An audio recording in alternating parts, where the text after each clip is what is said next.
এখন প্রশ্ন হচ্ছে যে পেহেলগাঁওয়ে হামলার পর কোন পথে পালিয়ে গেল জঙ্গিরা? বৈশরণ ভ্যালির পিছনের জঙ্গলে কি আত্মগোপন করে রয়েছে জঙ্গিরা? এনআইএ, সেনা আধিকারিক এবং জম্মু কাশ্মীর পুলিশের যৌথ অভিযান চলছে। জঙ্গিদের খোঁজে ড্রোন উড়িয়ে চলছে তল্লাশি অভিযান।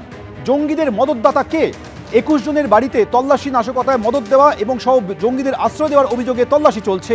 বাজেয়াপ্ত হয়েছে আগ্নেয়াস্ত্র এবং একাধিক ডিজিটাল নথি।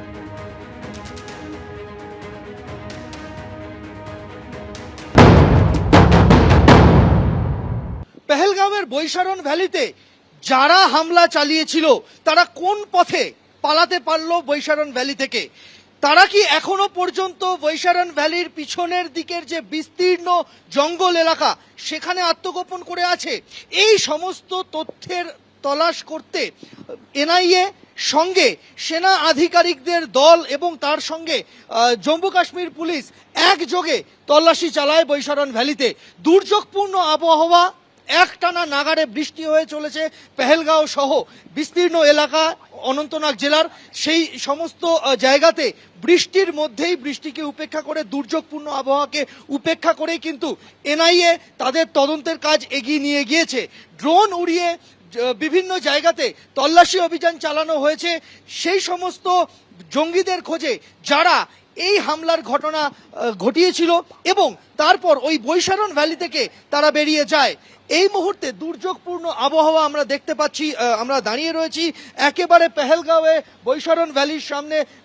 আমরা দেখতে পাচ্ছি যে এখান থেকে বয়ে যাচ্ছে লিদার নদী এবং এই এলাকাতেই কিন্তু একটানা বৃষ্টি হয়ে চলেছে।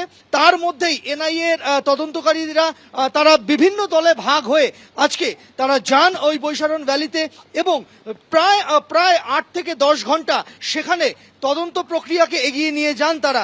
ইতিমধ্যেই জম্মু কাশ্মীর পুলিশ তারা বিভিন্ন জায়গাতে এই জঙ্গিরা কাদের আশ্রয়ে ছিল, কে তাদের মদতদাতা, এই বিষয়ে কিন্তু ব্যাপক তল্লাশি অভিযান চালিয়েছে।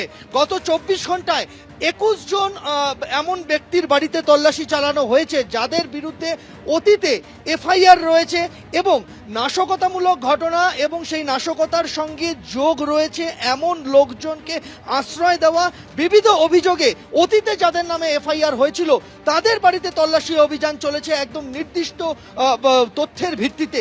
সেই তল্লাশি অভিযানের পরে বেশ কিছু গুরুত্বপূর্ণ নথি, ডিজিটাল এভিডেন্স, আগ্নেয়াস্ত্র বাজেয়াপ্ত হয়েছে এমন খবর কিন্তু জম্মু কাশ্মীর পুলিশ সূত্রে পাওয়া যাচ্ছে।